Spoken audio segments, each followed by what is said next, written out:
All right, welcome to another Copy AI live product demo. My name's Andrew Lane, and today we're joined by Robert Davidson, the lifecycle marketing manager at Copy AI. Thanks for joining us. Be sure to say hello in the comments below if you're watching live. If you're watching the replay, you can still chime in and drop a comment. We love to see where you are all around the world. And we'll take a minute just to let people jump on who are joining live. While we're doing that, we'll go through a couple key things here to get us started. First off, the topic today is email marketing. We're going to dive into some core principles to get you on track with your email marketing, and then we'll talk about how to use CopyAI to write your emails faster. So we're also going to get a chance to talk to Robert here at the beginning, learn about what he does, what is a lifecycle marketing manager, and maybe how each of us can think of ourselves now as a lifecycle marketing manager in our own businesses, because that's a critical role that I had never even heard defined that way. So we'll talk about that concept a little bit of how you stay in communication with your customers, keep them engaged, up to date, and having success so they stick around long term. We'll talk about the value of email marketing, what types of emails are most important for your business, the elements of a good email, and of course, we're going to spend the majority of today talking about artificial intelligence and how you can write emails faster with Copy AI. All right, what's up? We got Wes in the house. Good afternoon. Having a dynamite day for sure. Let's see. I think we have given you enough time. So as we go throughout the training today, if you have a question, you can drop it in the comments below. We'll be happy to get to that. We'll kind of do some Q&A off and on as we go throughout the training. Hey, Tom, thanks for joining us. Good morning, good afternoon, wherever you are. This is your chance to ask us some questions as we go through the training. If you are here live, that's the benefit. We'll be happy to help out. But without any further ado, we'll dive into today's content, and we're going to kick it off with a conversation here with Robert. Robert, how's it going? It's going well, Andrew. How are you? I'm doing good. We're having a lot of fun with these live demos, and this is going to be fun today to get to meet you a little bit. I want to bring on more of the Copy AI team to kind of see what's going on behind the scenes, learn more about you. And I think everyone on the team is really skilled at different things when it comes to building businesses and entrepreneurship.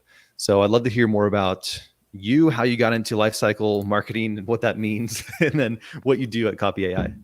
Yeah, absolutely. Thanks for having me. I'm excited to see everyone else join too. These are as much fun for us to watch as it is for you guys. I'm learning things about people I work with from watching these, so that's always fun. Lifecycle marketing, yeah, it's kind of it's a newer term, at least as far as a job title goes. Most of us who are in lifecycle started as just email marketing managers. That's the backstory for most of us. And one thing that is commonly said in the email space is that none of us chose email. Email chose us. We're not like accountants. We didn't go to school to study email marketing. I didn't get an email degree or anything like that.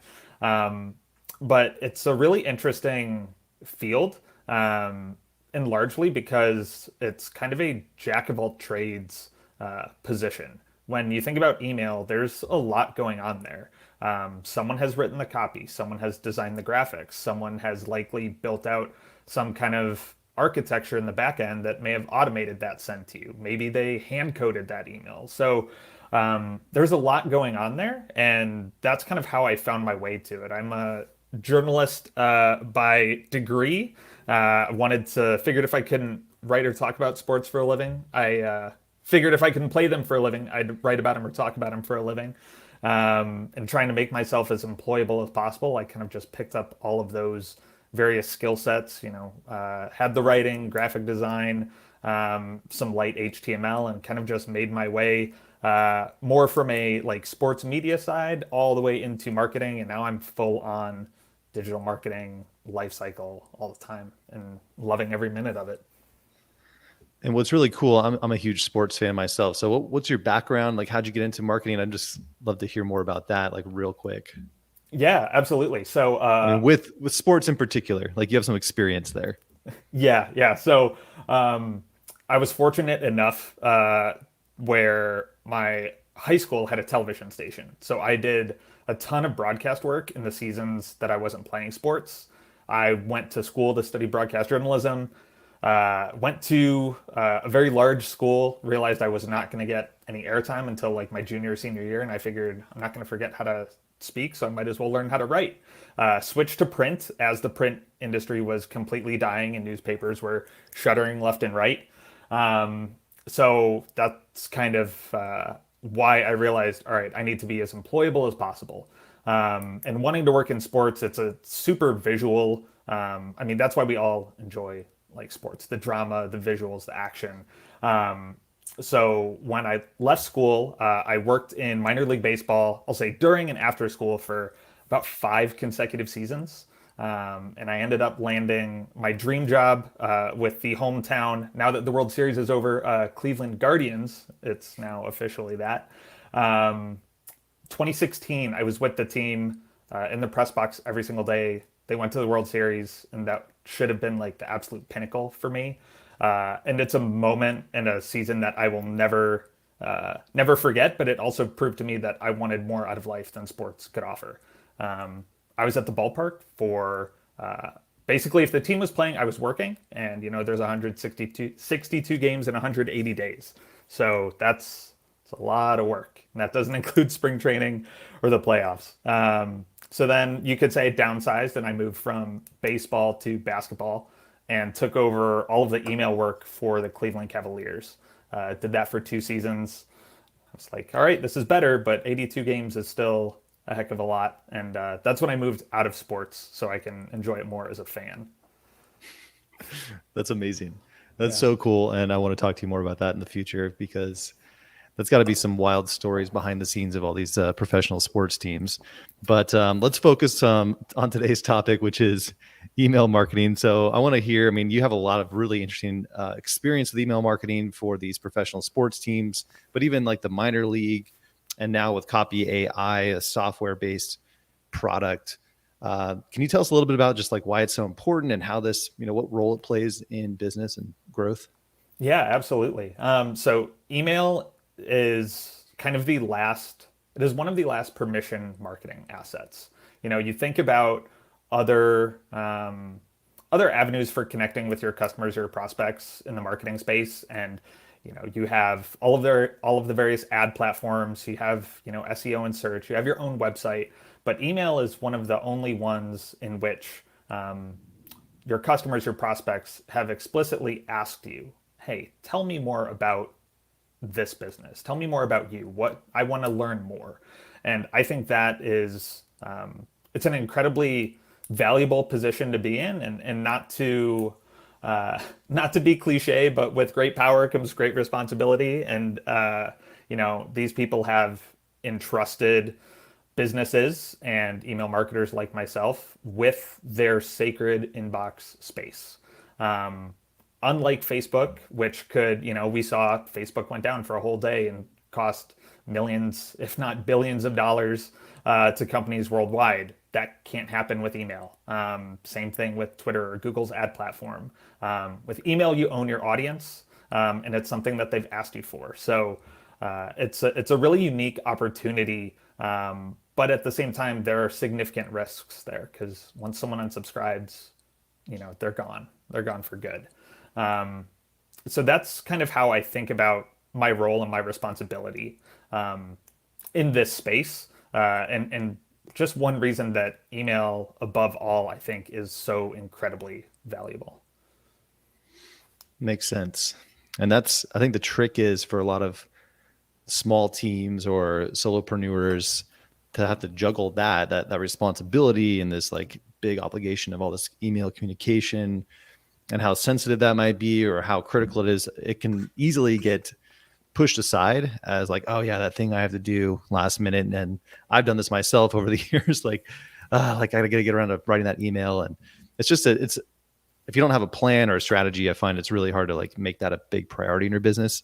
But it sounds like we all need to make that a bigger priority. And I'd love to kind of talk about that. And maybe we can start off with like which emails are most important and at what stage in the life cycle of your customer do you think you should spend the most time, or where can we start? Yeah, I mean, we might as well start at the beginning, right? A welcome email is arguably the most important email for your business, and whether it's whether you're like an enterprise level company and you're sending an automated welcome email, or you're, to your point, Andrew, a solopreneur and you are sending these off directly from your inbox, writing each one custom, bespoke for every new customer or prospect. It doesn't matter which, kind of uh, industry or stage of business development you're in. I think the welcome email is the most valuable. I could go through a whole bunch of metrics. One that's most common is that the welcome email is 3x more valuable than any other email you'll send. I think in some cases that's probably a bit overstated, and I think in others it's probably wildly understated. It all depends on what you do. If you're selling services, it may not be 3x more valuable. For e-commerce businesses, it's probably more valuable than that. But it all depends on what you do. That said, it's your first chance, aside from whatever initial impact you've made, with your landing pages or with speaking with prospects in person, whatever it may be. This is one of the first moments in which you can really deliver value and express like truly what it is that you can bring to the table. So there's just so much, I'll say. There's so much value to be had there, and not only from revenue perspective, but from relationship building as well. I try to think about all of our welcome emails as, we want to make sure that we deliver value, and we help users get value from our product as quickly as we can. So whether that is teaching them how to do things in the app, letting them know where they can find more information or how they can contact the team. That's really the most important thing to me, is trying to establish that relationship. It's a chance to really get things on the right track, to let them, I think when you talk about branding, it's like the best thing you can do is get people to spread your message for you. And if you don't have a concise like welcome email or some kind of communication like that to make it easier for them to say, oh yeah, this is what they have to offer, this is what they're all about, like I understand a little bit better as to who you are. And a lot of times they'll bookmark that, they'll go back, because that usually has some kind of information or value that you're giving them right away. So that's oftentimes like the initial account creation or the freebie that you sent. Like you want to take advantage of that opportunity to plant those seeds in their mind and make it easier for them to first off know how they can interact with you more effectively, and then also potentially how they could share your brand, your business, and products with other people. That's a great point. And I want to come back to, you mentioned, not only your brand, but it's kind of an opportunity to put your best foot forward and present your best offer. One thing that I think I've seen more e-commerce companies fooling around with that really intrigues me, you really often see, a 10% or 15% or $10 off $50, whatever it may be, a good offer, but by no means is it a company's best offer, or by no means is it, are they trying to give away money. But a lot of these D2C brands that have a product that they hope you're buying on a recurring basis, I'm seeing more and more companies go higher and higher on that initial offer of up to even 20, 25, or 30% off that first order, because they know that if they convert someone that one time, that they're, 5, 6x, whatever it is, more likely to come back for more and more. And I just, as you can tell, I geek out on this kind of stuff. But that's all just to say that, it is the most valuable opportunity for you, for business owners when they're engaging with prospects, and, see what you can do. Try different things. If you give up a bit more than you'd like to get customers, maybe that's good in the long run. Maybe it's not. But it's a great space to test things out. Nice. I love that. So the takeaway there is if you're just getting into email marketing, or if you have a lot of stuff out there and you're looking at one place to focus in, optimize, you could start right with that welcome email, the first touch point that you have with them, getting that in their inbox, and ideally with some kind of content that maybe is so valuable that they do want to star it or bookmark it, or come back to that later, where you can have information of different offers that you have, or especially some great easy first step that they can take to start that relationship with you. And I think that's the key there. Is people are busy. There's a lot of options out there. Like, how do you get them to take that first baby step? And if you can get them to do that, now you have a chance to really have a long-term business relationship with them. And that is part of that life cycle marketing. So the way you see it is this long-term picture.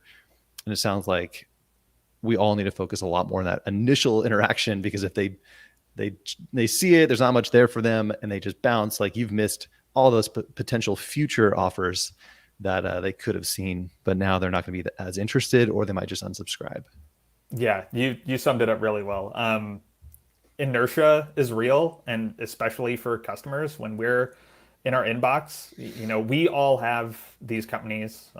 All of our inboxes are equally cluttered for the most part. And you get in the habit of opening emails from certain companies and ignoring ones from others, regardless of subject line.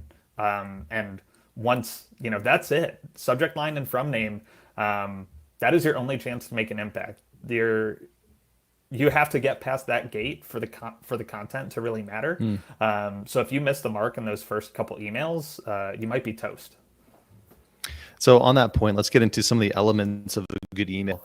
When you sit down to write an email, and I'm curious too, how many emails are you writing a week? Like, what does your email writing look like? And how many have you written so far for just CopyAI, and for example? I'm just curious, like, real quick, and then we can go into some of the elements, like when you sit down to write one, what does that look like? Yeah, so right now we've dramatically kind of scaled back our onboarding and our welcome email program. So I'm not writing anywhere near as many emails today as I was, say, when I was working in sports. I'm spending a lot of my time right now, because our program is still pretty young. Spending a lot of time like optimizing and really on back end stuff, like building out automations, like an abandoned checkout automation, or trying to improve some of the targeting of our onboarding messaging. So right now, I'd say, I don't know, maybe half a dozen emails a week, give or take. It all depends on the project that I'm working on.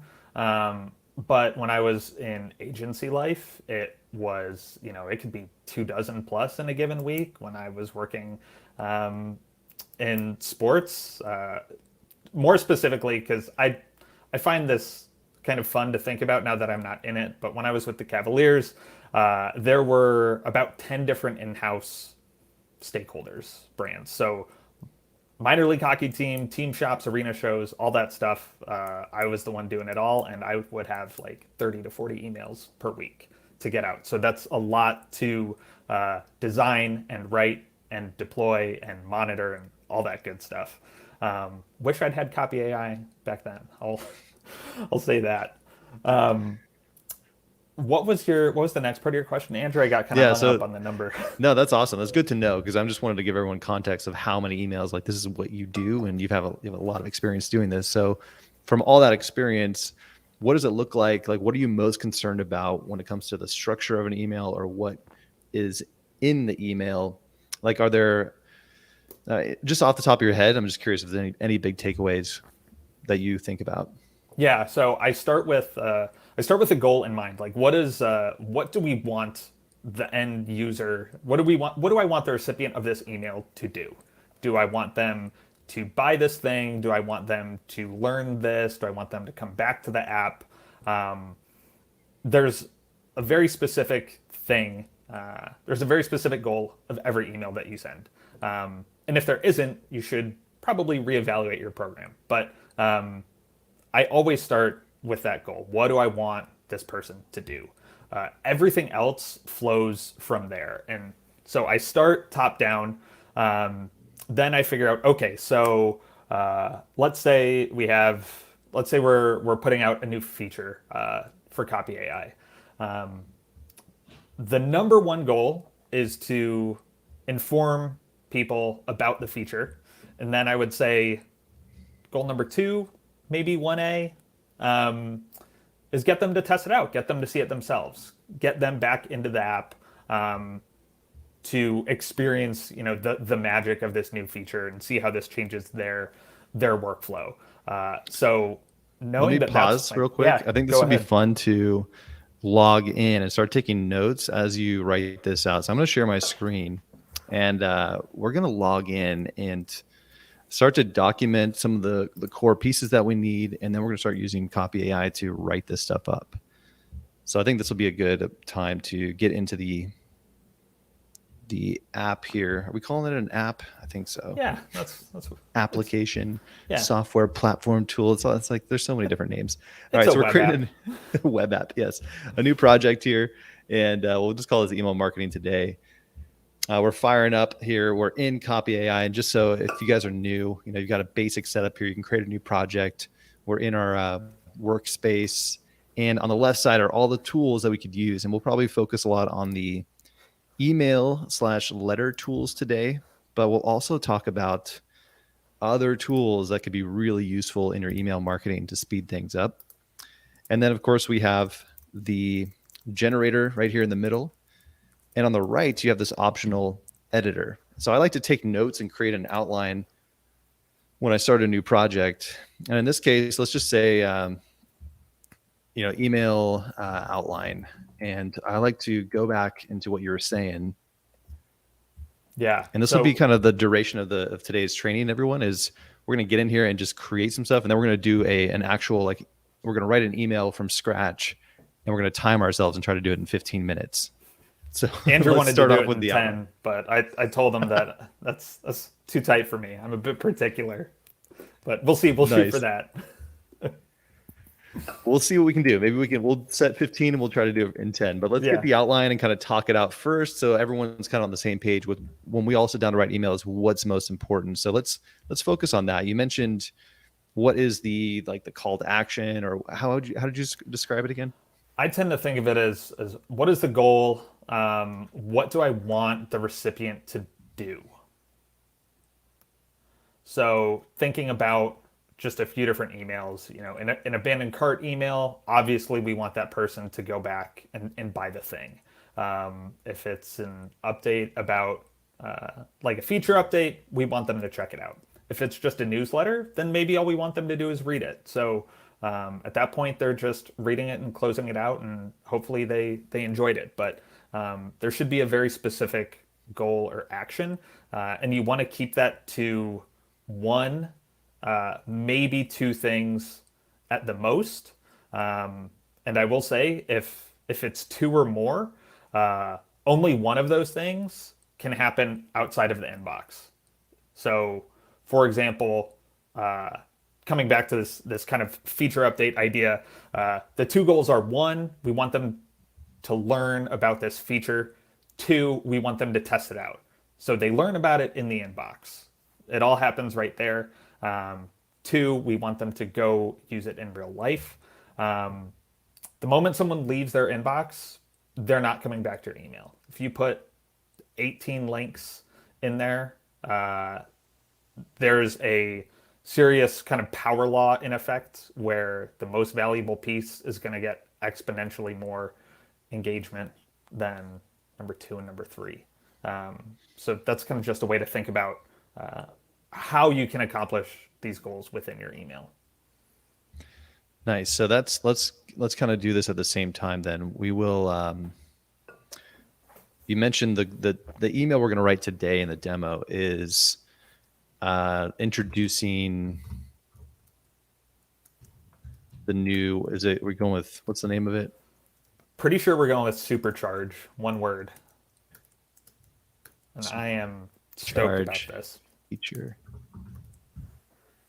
Yeah, it's going to be really fun. So we're going to write this email so you guys can all kind of learn about it as we write the email today, because that's the goal of the email. Number one is so the goal or the key. I guess what you said is, what is the goal in this case? we want them to learn about the feature, number one, and number two, there's like a button. So we got to be clear as to like what is the action. So would you say we're like creating a button here to go somewhere else? Yeah, so there will be a button that will take people to the app, but the way that I think about it is we want them to use Supercharge. We want them to test this new feature. Okay. Go test it out. And that's kind of like the measurement of each email is how can you measure the success? What does it look like? In this case, you could measure how many people actually click and then use the feature. You nailed it. Okay. So learn about it, use it. And of course, that requires having that end outcome set up and ready. So having the feature or having that freebie ready or having the course sales page or whatever you're trying to do, like having that done needs to be thought out. And that will Exactly. determine some of the success as well. But the email itself, you can track at least the opens and the clicks and all that. Okay, so what's next? The elements of a good email. Obviously, the goal is important. What comes next in your mind? Yeah, so at this point, I know the goal, so I start thinking about how do we accomplish these things. So, all right, learn about the feature. Like, okay, that's broad enough, but like, what do we want? What do we really want people to learn? Um, so, what is Supercharge? What do they need to know about it? And how does it benefit them? Um, you know, customers, we all as customers, as email users, we are all selfish when it comes to our inbox and emails. Like, give me the value, tell me the thing that matters to me, and leave me alone to do whatever I want with that information. So I tend to approach these things from a matter of highlighting the most important elements to the recipient, and if there are other things that are useful, but they're more useful to me than they are to the recipient, leave those things out. So prime example for Supercharge would be that this could save users tons of time um, in generating copy across tools. I probably need to come up with a better way to say that, but this is kind of just our outline before we really get into writing it.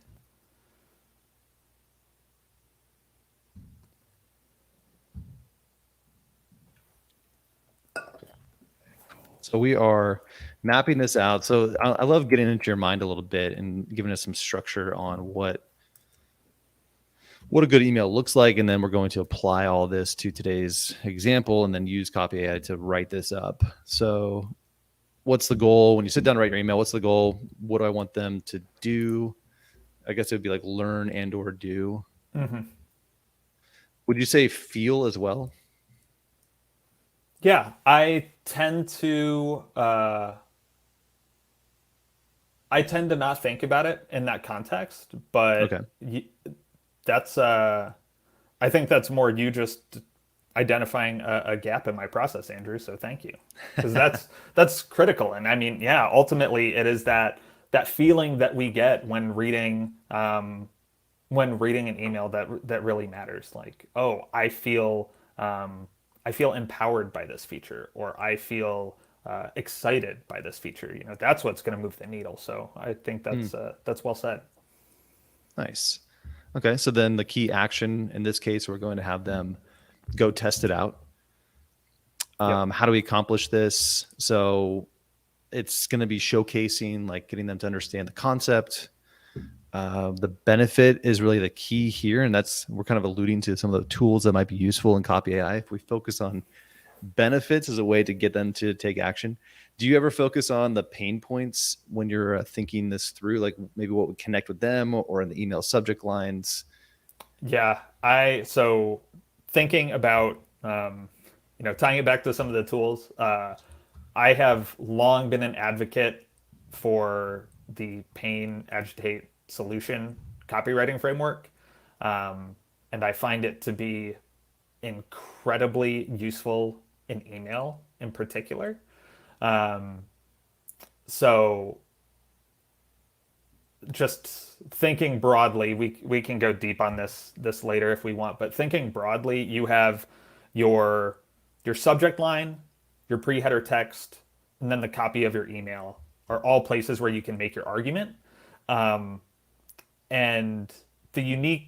what I find useful about pain, agitate, solution as it pertains to email is that the subject line and the pre-header are a space to, you know, hit one or two of those three, but you're not delivering the full, you're not giving them the goods in the subject line. If you can really agitate or really amplify that pain in the subject line or in the pre-header to the point of, you know, like, yes, I as a reader, like, yes, I identify with this. You know, that's going to get them to open an email. Or if your solution is so profound or so directly,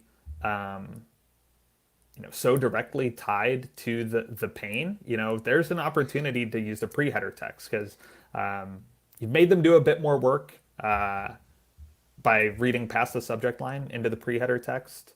But I really like that framework for email in general because it's quite concise, and I'm big on that. I like words. I like writing. I like reading. I think email can be a great place to explain things in more depth, but that's a personal thing that I need to overcome a lot when I'm doing my work. People like short, concise. They want as much information in a short amount of time as possible, and pain, agitate, solution really, really does that. I love that one too. So, I know Chris uses the attention, interest, desire, action a lot, and that's a common framework for email. So let's maybe rapid fire through some of these key like sections, and then maybe any final thoughts on like the core things that you're considering, and then we'll go into the demo and just write this thing out. So you kind of mentioned, I want to just summarize this, like subject line, when you say pre-header text, and then there's something here, I think I just wrote content, but maybe just give me a quick breakdown on these sections of the email that you're thinking through. Yeah, so the subject line, we all know what that is. It's right next to the from name. It's in Gmail, you know, it's the copy that's bold. That needs to be punchy, it needs to be efficient, and it needs to be attention grabbing. The pre-header text is the not bold, depending on, you know, what your theme is or what kind of what your inbox provider of choice is. You know, that's the preview of the email. If I were sending Andrew an email one-to-one, you know, from our CopyAI accounts, that pre-header text is just going to be the copy of the email. So he's just going to see, hey, Andrew, just checking in on you know, what our outline is going to look like for today's recording. But in a marketing email, or if someone's hand coding it, we can put whatever we want in there. It doesn't have to be the text from the email. So that's a really useful space where you could, you know, in the subject line, you could tease an offer. And in the pre-header, you could put more, you know, some more specifics about that offer. And this is dependent on the email platform that you're using, I'm guessing? Yes, dependent on the platform. You know, if you're using, you know, MailChimp, ActiveCampaign, anything like that, you can almost certainly edit the pre-header text. I didn't even know that. Yeah. So that's like a ninja trick there. Pre-header text means it's not the actual content of the email. Correct. It is something like custom that you can put in there that shows up beyond the subject line, but it's like in the email when they're browsing through, you can have that custom content in there. Yeah, and some places call it like preview text as well. Pre-header might be more of a technical preview. term. Okay, preview text. Okay, that sounds more appropriate. Okay, so subject line, preview text, that makes sense. Mm-hmm. And then finally, just the basics. Like when you get into the content, there's probably like a lot of detail within the content of the email itself. So maybe just rattle off like, is it like a hook? Is it like bullet points? Like maybe some essential like just sections that you can consider, like buttons and then your Yeah. signature. All right. So I'm going to steal the line from another email marketer who's really just borrowing it from everyone as a whole. There's a great email marketing newsletter called It Depends, and it's all about email. And the reason she calls it It Depends is because that's the answer to like everything. So the content of the email is, well, it depends. What's the goal of the email? So Supercharge, this feature update, I think there's kind of a visual element to it. So we probably want a visual of the feature. Okay. We want them to click into the app. So we definitely want there to be a button because it's much easier for people to click buttons. And email generally, so it's a visual medium. Whether your email is all text or all images, you should think about it as a visual medium. If you're just writing plain text, you can still make it look pretty. To your point, Andrew, like use bullets, use numbers, short paragraphs, crisp short sentences. Those stand out visually and can really help kind of pull someone. I don't want to say, I almost said drag. That's a bit too negative, but kind of pull someone down the email and keep their attention.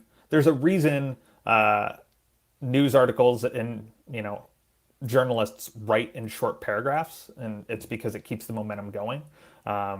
We as copywriters and really just anyone writing for customers or in a business sense, we should be doing the same.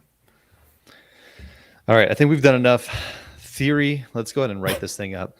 Yeah. Because I feel like this is going to be an ongoing thing. We're going to try to do this every week and dive into different types of emails that we can write. But today was our first time, getting to know Robert and getting into this topic. So doing a nice overview of general, key takeaways. But let's go ahead and challenge ourselves. And this is where I like to pull up the scary timer. We're going to go full screen so you guys can see clearly what's going on. We got some, basic starting points here. And today's email, we're going to write an email to help us introduce the new Supercharge feature in CopyAI. And you are all probably going to see this email next week, I think, sometime around then. Yeah. Early next week. All right. I'll say barring disaster early next week. Or minor setbacks. Yeah. That's a better way to put it.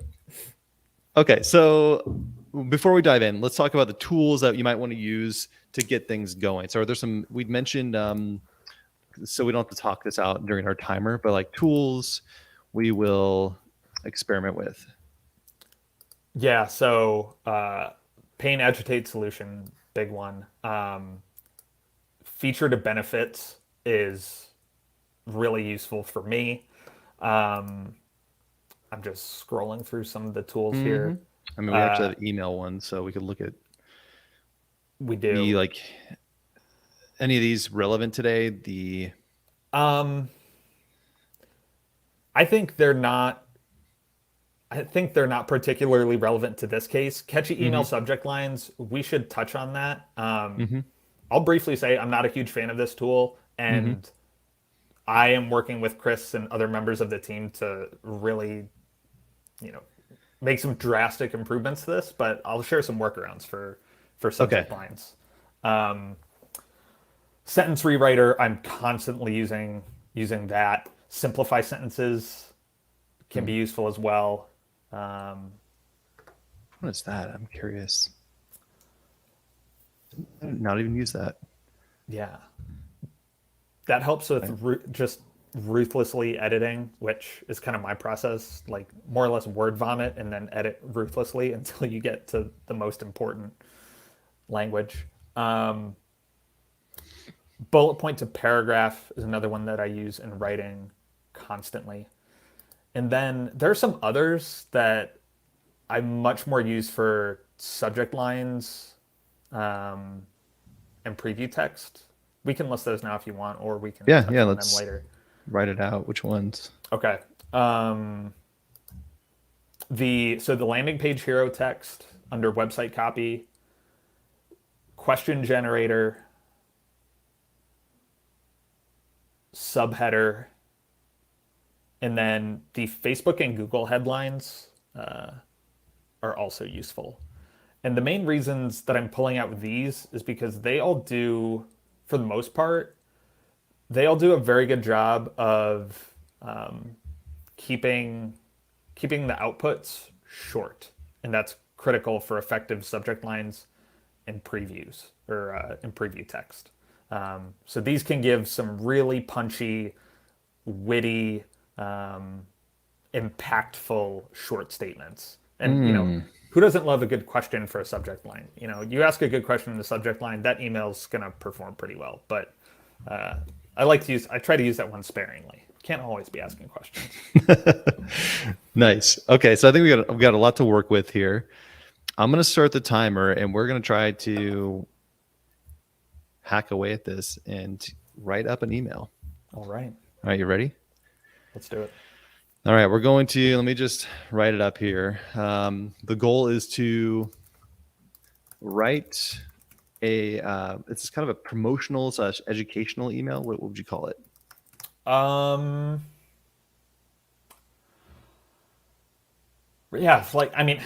demo, write a feature update email. Email in 15 minutes or less. All right, here we go. All right, in this demo, we are going to write a feature update email in 15 minutes or less. We're joined by Robert Davidson, the lifecycle marketing manager at CopyAI. Let's go ahead and do it. We're going to start the timer and dive in, see what happens. All right. So Robert, I want you to guide me here. Where should we start? Yeah, so let's describe this first. So product brand name, we'll call it Supercharge. That's really the name of the update. And then describing our product, this tool automatically creates a project brief from your website, saving you time. Project brief from your website, which saves you time. That's enough context? I think ultimately no, but we'll start there. We'll start there. And then should we run that? Are we trying to enhance the description, or should we just take that right into one of these other tools? Yeah, let's enhance it. Okay, so maybe we'll try the description, product description? Yeah, might as well. All right, so the feature that we are updating the CopyAI user base on is this new Supercharge feature. It's coming out soon. Once you get this email, you will have a chance to click the link and try it. As of right now, we're just prepping the email. So the feature Supercharge, we maybe put by CopyAI. Yeah, might as well. Product descriptions. We'll check out friendly tone. Do you ever mess with the tones? I do. I mess with them constantly. Seeing as I always forget what the inputs are, though, let's drop it down. Yep. Friendly is usually my go-to. Witty and adventurous can be fun. Let's just start with friendly. Okay. Yeah, friendly is the easiest default. All right, 2 minutes in, we're creating our first copy here. We better speed things up. Oh boy, yeah. All right, save yourself time, beat out your competitors. Research, fill in the blanks, create screenshots. Some of that is good. Could be good, yeah. Maybe like remove that.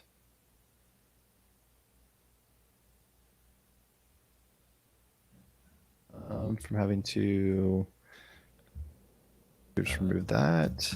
So ultimately, the value from this is you don't need to input. It's saving the time that we're doing right now. We're trying to create a really good product description. Ultimately, it's pulling information from your website to create a killer product description for you.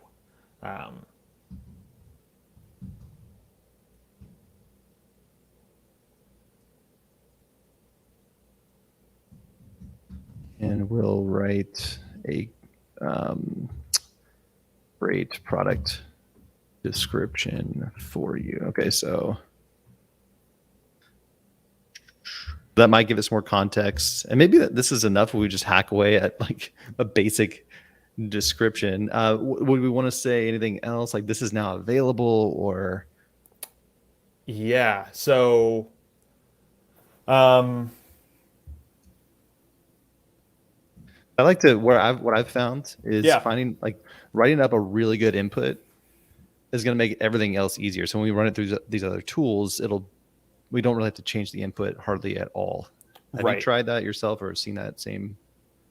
So that's pretty different from my approach. So Okay. if you wanna, I'd love to see you do that. Okay. Well, we could try. Like we are announcing a new tool at CopyAI. This maybe AI tool automatically creates a project from your website, which saves you time. This new feature will pull in information from your website and will write a great product description for you. Any other context like Yeah. So from your website, it will.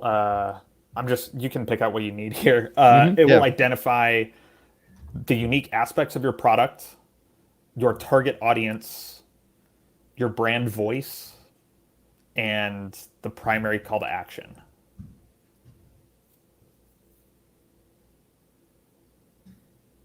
So it Copy will like AI will then yep. it will then use all of these inputs on all future tools. So you don't need to write specific inputs for specific tools. It will take all of that information and automatically apply it to all of the tools for you.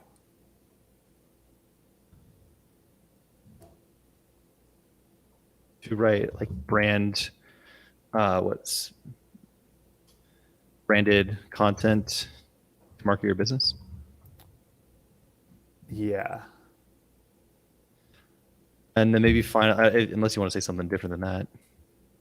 No, that it has all the components. And then the final thing, I'm giving it a lot of info, so we'll see what it does. But Yeah. the final thing would be like, this tool is now available. You can try it by clicking the link below or something. Yeah, go for it.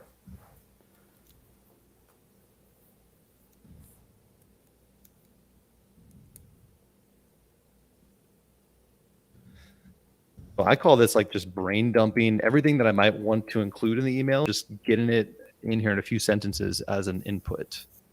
Yeah. So this is different than what you normally do. So let's see like what happens if we were to run it through some of these tools now. Maybe it would help start structuring the pieces of the email. Do you want to try that? Yeah. Maybe let's just go down the list. Start Okay. with pain, agitate, solution, and See what happens. yeah. And let's drop that into the pain agitate solution.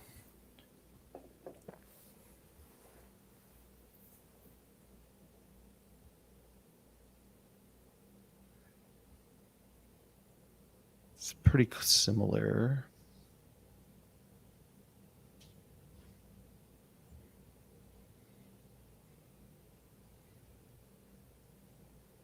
Yeah, it's not really understanding the very unique pain point of Right. what the tool is actually doing. So the pain point is maybe if we got more clear, like it so yeah, that's kind of unique here because where the pain point is actually the amount of time it takes to describe your product, to put it Right. into copy AI, right? Exactly. Yeah, this is kind of meta here.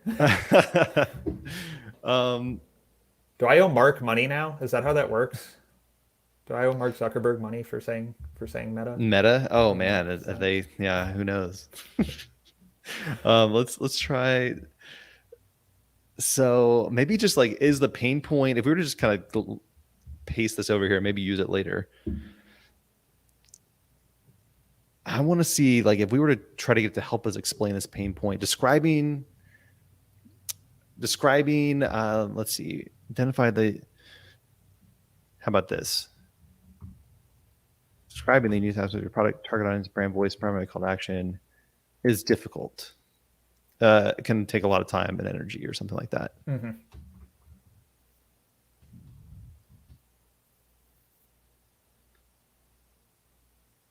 I wonder if we're gonna go fast here. Like, do you think, like, how could we get that into the AI here to give us some context that will frame it? Do we need to also include maybe in the pain agitate solution, like what the solution is?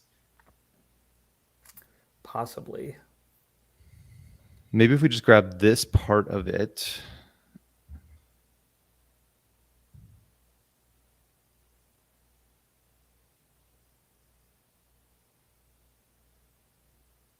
Yeah. That might give it some more content or context. Yeah. And if this, we can try a different formula too if we don't love what this spits out. Because this is all specific to product descriptions, but we can, um, Ooh, this is pretty good. yes, Okay, so it's that's really good.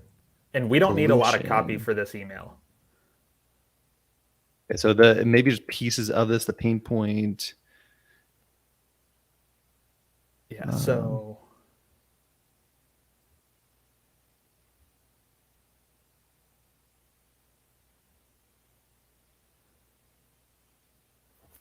all right. So ultimately, the pain is what we just did. what we wrote. Yeah. So, you know, this might be like I might use a question here, Mm. like tired of reworking your inputs or tired of describing your product in different ways. Um, What's the best part about Supercharge? Okay, so if yeah. we were to, I'm gonna take this as another potential input because that was pretty interesting. Yeah. This is the hardest part, I think, of using CopyAI, which we're going to solve in a lot of ways pretty soon, is getting that input right. So Exactly. communicating better with the AI. So if we were to take this out,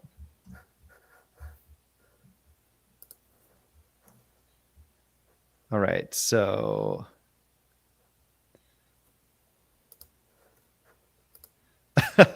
that's kind of fun. Like that's a challenge.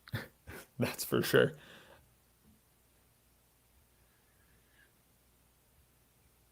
Yeah, Okay, it's these not aren't. quite.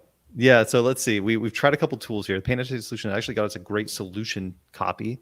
Feature to benefit. Maybe we could try that one. Yeah. The feature, we're actually describing the pain point here. We want to actually describe the, maybe I can drop that whole thing in here.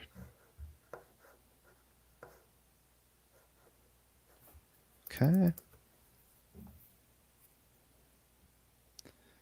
That's pretty good. Yes. So feature to benefit is helping us, again, what's in it for them? Exactly. Create a better Um, description, less time. It's not bad.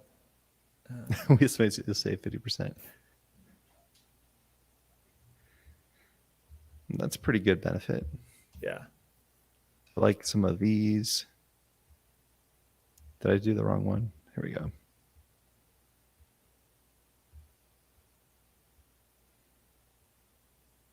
Amazing project. Okay, so I think we probably got enough there. Let's try another tool. Yeah. Let's Maybe landing page. yeah. This will help us. So I normally do like an H1 at the top. Mm. So uh like supercharge supercharge your Ooh, copy. supercharge your copy. There you I go. think that's it. So I think that's our H1. So by H1, you kind of mean just the beginning of the Yeah, email? like I think so. The way our emails are structured, we have our logo at the top, and then we have a kind of headline at the top of each email. So I think that's going to be our attention grabbing headline. And at this point, I would go into whether we have an image or not. I haven't decided yet, but I'd go into a couple paragraphs here. Um, Honestly, somewhere between like 3 to 5 sentences, and we probably have them all in this editor already. So, like, Like up here? or Or even, like I'm really tempted to go right into let our revolutionary supercharge Like, I'm tempted to just go straight into it. Um, Without any context on like what, let's see here.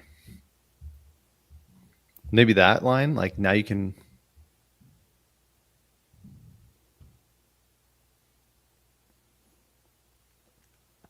yeah.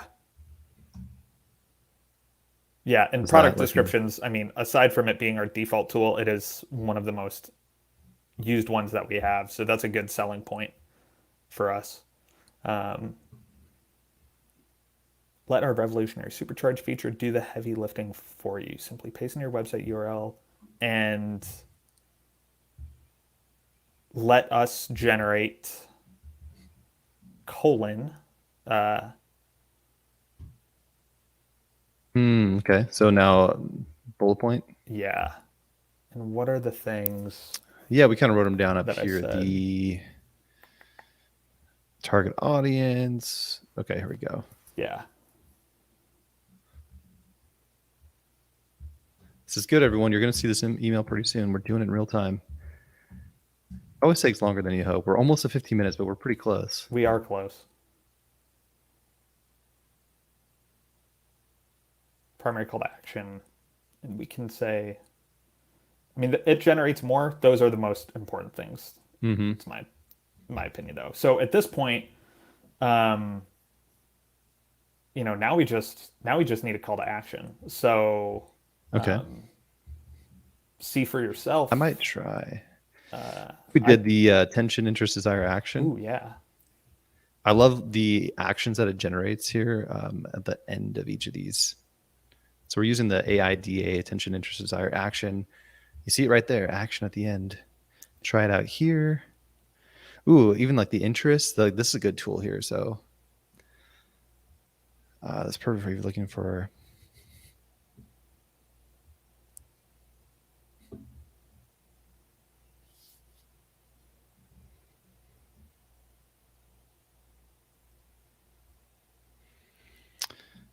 Sign up here to start using this tool. And you know what? Maybe our H1 is actually a better call to action. Supercharge your copy. That might be. So like repeating that.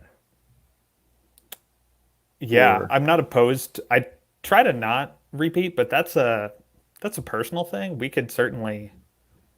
Uh,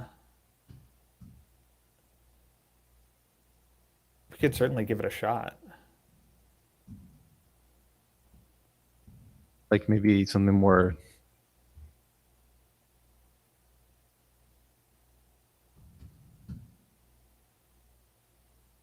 Something like Yeah. that.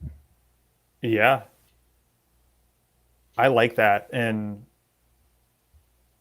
so I would probably I think I'd do try it now. I think that'd be a button at the end, but I'd like to Mm-hmm. supercharge your copy in one click after those features. And look, I'm not going to promise everyone on this call that the email is going to look identical to this, but this is it.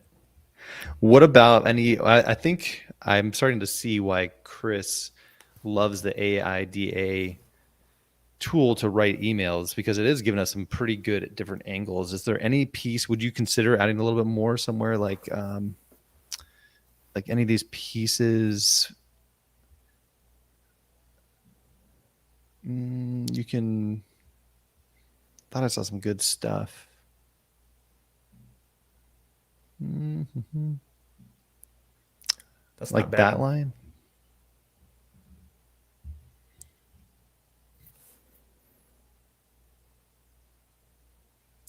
Anything around like it's now available, like more of a that would definitely be an attention grabber. We could so we could do that, but the thing about my thinking with email is that like like that's why I'm emailing you. I'm emailing you because it's available. Like I tend to feel like Hmm. that goes unsaid, but um, maybe that's Like that line is Would that not, you wouldn't put something like that? Or maybe, I mean, I've seen you guys do something Yeah, in similar. fact, I think I did something similar to that for our last feature update. So Yeah. that's something that I would probably lead with. Um, That's why this tool, like, I just want to look at the context for everyone watching. If you're going to write emails, AIDA is pretty dang good at helping you break apart a brain dump, like all the stuff I want to include in this email. You don't really have to like craft it out. mhm, You can just put it in here, like why it matters, what's important, look through some of the key things here that we talked about. Like, what do we want them to do? Why is this important? What do they need to know? What benefits in it for them? The most important elements. You can just brain dump that in here. And then it'll, using some of these tools that we demoed, it'll break it apart for you. And it actually gave us a lot of the elements that we needed for the email. mhm. Save time. Click here to learn more and try it out. So these are pretty decent. CopyAI has launched a new tool that will save you time. Like that sounds good on its own right there. Yeah, that's It's pretty good. a new tool that will save you time. That might be our subject line. Ooh. Like I as a copy AI user would be hard pressed not to open that. It's a subject line. Look at that. See, all right. I like how this is the ultimate hack using these sales copy frameworks, especially AIDA. And I'll And this I'll is drop this nugget. So this applies to both email subject lines and Twitter threads and LinkedIn posts. But subject lines, the first line of your LinkedIn post and the first tweet in your Twitter thread should get at least 5 times the attention that the rest of your content does. Yeah, we can go ahead and stop that. I'd 20 consider minutes, this not email bad. written, but the subject line, I just want to say, like, that's almost. I block out time specifically for the subject line once I've written the whole email because that hook matters more than anything else. So this is where you focus most of your energy is. I don't want to say most of my energy, but I do treat it as two separate. Like, I write the email because I need to do that to be able to write a good subject line. I've found for my workflow, and as I'm writing an email, I mean, what just happened to us is what happens to me. I will come up with or find nuggets that can make good subject lines. And that means like these tools might be a way. This is how you and I think work is we run the main concept through these tools, and then as we scour through it, we're looking for like, oh, what's really eye catching? Truly, like what jumps out to you? Mm-hmm. And that I think jumped out to both of us. Exactly. This has also jumped out to me. You know, like benefit, desire. Yeah. Write better content to targeted people. Like what? How do I do that? Here's how. Yep. Like I could see that being like a social media post. Absolutely. This tool, like now it's like, whoa, that's really interesting. Like this tool pulls me over my website. Like that is so good. Yeah, this is, I think we found the shortcut. So sometimes we do these demos and we're like hacking away at it for a while and we're trying different things. Then it comes down to one or two tools that we're like, boom, that's the process. That's how we can get the result we want really fast. Yeah, and I think part of this, like I'm not going to give us any outs. We said 15 minutes. It took 20. But our approaches are distinctly different. So this was fun for me to see kind of the way that you go about this because I start writing in the editor and I write and then I use the tool to kind of supplement what I write. But that's because I have a bit more of a writing background and that's how I've found myself to be most comfortable with the tool.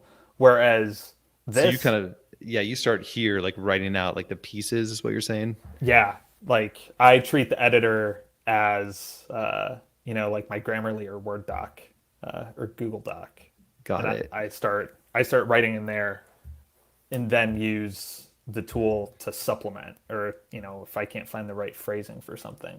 So it's fun to see your approach and I certainly I'll definitely be taking your approach more going forward, I think, because my approach, I still run into the pain that we're the reason we exist is to help people circumvent writer's block and help people write better copy faster.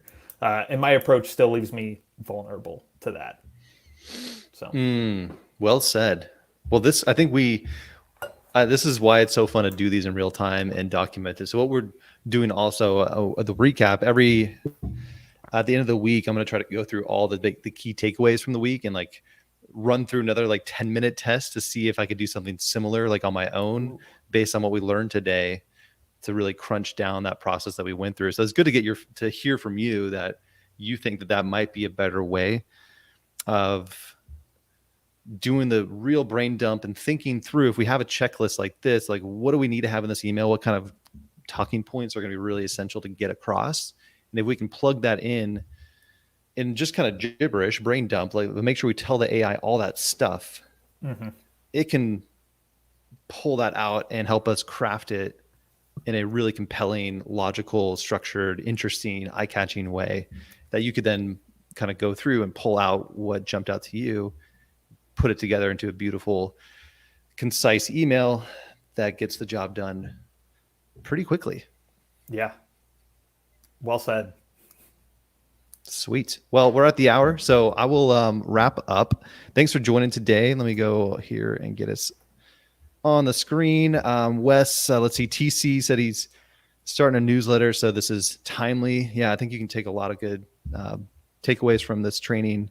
Wes says, love the link to your finished document. Yes, I will pop this somewhere. We're working on taking all of these trainings and documenting them, taking everything that we wrote and making that accessible to you. So we'll have that available very soon, probably by next week. So keep an eye out for that. We're definitely going to give you access to all the stuff that we write out.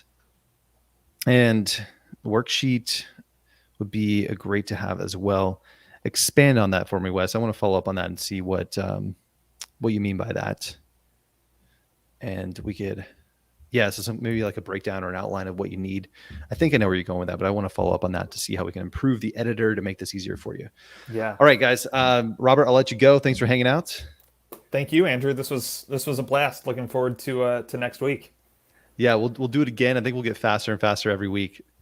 And you know what? Next week, maybe we'll just supercharge this bad boy and get it done real quick. Love it. All right, Robert. Talk to you later. All right. See you, Andrew.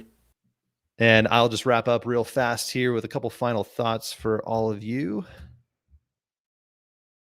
Go. So if you haven't already done so, be sure to check out CopyAI. You can write copy in seconds. You can actually write unlimited copy for your business with artificial intelligence. It's pretty fun to use. And really, you want to try it out for yourself, because the magic is when you see it write words for your business. So as you saw in that example today, all you have to do is sign up and get your own account. Type in some basic information. Just tell it, like you're having an assistant, or if you're hiring someone to write copy for you, you would have to tell them a little bit of context about your business. It doesn't have to be beautifully written or articulated well. Just give it the basics. You saw us work through that process today. And as you get better at that, you're going to train yourself to become a better communicator, a better writer. And especially when you see the AI results that it generates, you're actually going to learn yourself like how to better frame your thoughts, structure them, and get the message across in a better way. But if nothing else, you can just write really good marketing copy in a few seconds and get the job done and move on to other things in your business. All right. So try it out for yourself. We'd love to see what you create. You can even try it for free. So no risk. Have some fun. Thanks for hanging out today. And I'll see you again very soon with more demos to help you write better copy. All right. Take care. Until next time, happy writing.